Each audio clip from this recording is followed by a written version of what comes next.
치유 세미나 네 번째 시간을 시작하도록 하겠습니다. 오늘은 인간의 생명력에 대해서 함께 말씀을 나누도록 하겠습니다.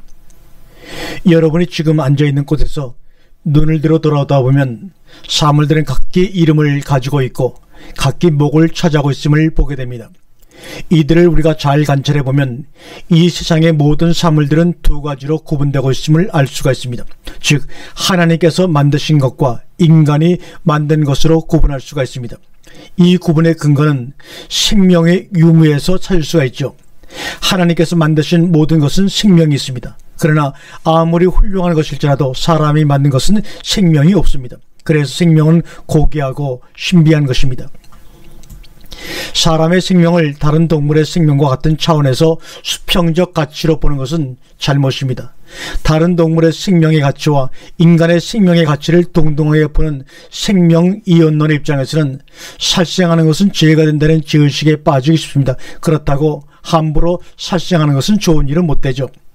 사람의 생명이 고귀한 것은 인간이기 때문만도 아니고 이성을 가졌다는 사실만도 아닙니다. 피조물 중에서 창조의 근원과 연계하는 능력을 가지고 있기 때문입니다. 여기에서 생명력의 무한성을 이끌어낼 수가 있습니다. 생명의 무한성은 창조의 근원과의 관계에서 이루어집니다. 즉 사람은 신의 육화, 인카네이션에 의한 존재임을 믿을 때 무한한 생명력을 발휘할 수가 있게 됩니다. 사람 이꼴 신의 육화라는 말은 사람의 존재는 사람이라는 육체를 뒤집어쓴 신적 존재라는 것을 의미합니다. 원래 뜻은 신성을 가지고 인성을 취하신 예수님을 육화되었다고 하지만 하나님의 형상대로 사람이 창조되었다는 말이 바로 신의 육화를 설명할 수가 있는 것입니다. 사람을 물질에 의한 논리로 보면 지극히 유한한 존재일 뿐입니다.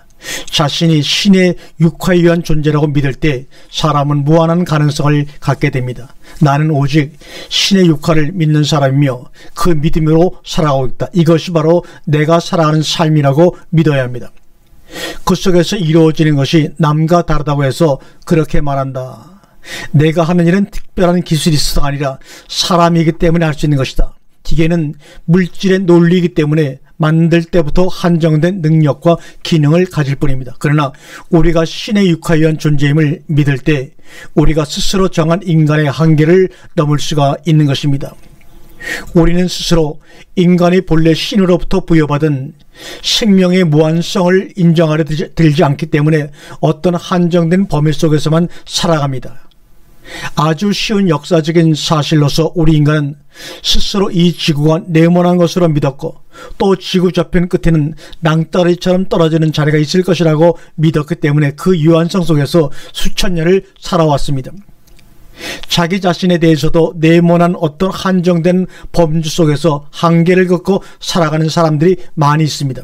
즉 과학적이라는 이름 하에서 한정되고 자기는 자기 아는 지식의 범위를 넘어서면 쉽게 포기하고 불가능을 전제로 안 된다는 사고 속에서 한정되어 살아가고 있는 사람들이 우리 주변에 너무나 많습니다.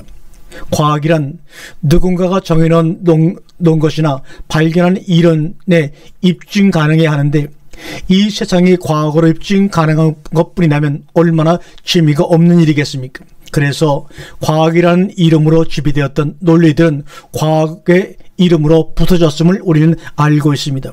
바로 천동설이 지동설에 무참히 부서졌음을 모르는 사람은 아무도 없습니다. 이와 같은 예를 들자면 천지에 널려 있습니다. 지구는 둥글고 한없는 해전 속에서 영원한 것과 같이 인간의 생명력도 인간의 능력도 무한한 것입니다. 쉽게 우리는 포기해서는 안 됩니다. 태양의 온화한 심도 렌즈를 통해서 집중시킴으로 물건을 태울 수도 있고 용광로를 만들 수 있듯이 우리 인간의 온화한 심도 정신이라는 렌즈를 통해서 집중시킴으로 무한한 힘이 생기는 것입니다. 창조의 힘과 통하는 마음, 할 수 있다고 생각하는 마음이 육체에 변하는 물론 무한한 생명력을 가져오게 되는 것입니다. 우리가 말한 대로 우리가 둘에서 부모라고 하는 둘에서 태어난 것을 시작이라 생각하고 우리의 죽음이 끝이라고 생각하기 때문에 우리는 진정한 시작과 끝을 모르는 삶이 되어버렸습니다. 그렇기 때문에 할아버지나 아버지께서 못하신 일은 나도 못하는 것으로 밖에는 생각하지 못하는 유한한 세계 속에서 우리는 살아왔습니다. 여러분의 생명의 시작이 하나에서 시작되었음을 믿고 당신이 하나님과 직접 연결될 수만 있다면 당신은 무한한 생명력을 가지며 이를 현실적인 힘으로 활용할 수 있게 됩니다. 인간의 생명력을 유하는 것으로 믿는 사람은 부모에게서 태어난 육체만을 인간의 전부라고 보는 사람들입니다. 인간은 육체와 영혼의 양면을 가지고 있다는 사실을 여러분은 인식하고 있는지요? 육체와 영혼을 이론적으로 분리하여 생각할 수는 있습니다. 그러나 영혼으로부터 분리된 육체는 시체이며 육체로부터 분리된 영혼은 귀신이라고 합니다. 영혼과 육체는 불가분의 관계입니다. 이는 육체와 영혼이 따로 따라오는 것이 아니라 그 근원이 하나이기 때문입니다. 우리가 창세기를 설화라고 해서 전설이라고 해서 믿지 않거나 중요시 여기지 않는 사람들이 우리 주변에 많이 있습니다. 그러나 어떤 종교도 창조의 근원을 자신있게 설명해 주고 있지 않습니다. 오직 그리스도교만이, 우리 기독교만이 생명의 근원을 창세기를 통해 정확하게 설명하고 있지만 우리가 그 속에 감춰져 있는 깊은 진리의 깨달음을 알지 못하기 때문에 근거 없는 신화나 아니면 우주를 창조한 단순한 이야기로 취비해버리고 덮어버리고 무관심해버리고 있습니다. 그렇지만 우리 자신은 동양적 사고에 의해 세상을 보고 판단하기 때문에 불교의 생명에 대한 논리와 연결하여 이해할 때 쉽게 받아들여집니다. 그래서 생명의 근원을 불교에서는 색즉시공이요 공즉시색이라고 한 불교의 심오한 철학은 이 세상은 하나님의 말씀에 의해서 창조되었다. 그리고 하나님께로 가는 것이라는 직설적인 표현으로 색즉시공과 공즉시색을 우리가 설명해 드릴 수가 있습니다.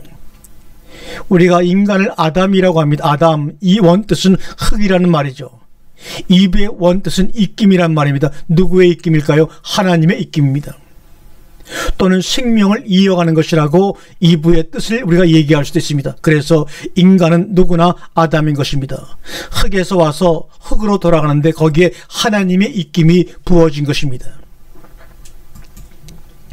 영혼에 대해 더 간단하고 쉬운 비유를 들어보자면 혹자가 병고에 시달릴 때 일인데 육체는 마음의 그림자입니다. 나는 글을 읽고 몇 번이고 몇 번이고 나를 찾으려고 애를 쓰며 거울을 들여다보았는지 모릅니다. 도자기가 흙과 플러스 도예가의 마음에 의하여 그 형태를 나타내듯이 나 자신도 육체 플러스 나의 마음에 의해 현실적으로 나로 남게 되는 것이죠. 중요한 것은 생명을 어떻게 바라보느냐에 있습니다. 생명을 어떻게 바라보느냐는 인생을 어떻게 살아갈 것인가를 우리에게 말해주고 있기 때문입니다. 생명은 살아있음을 명받은 것입니다.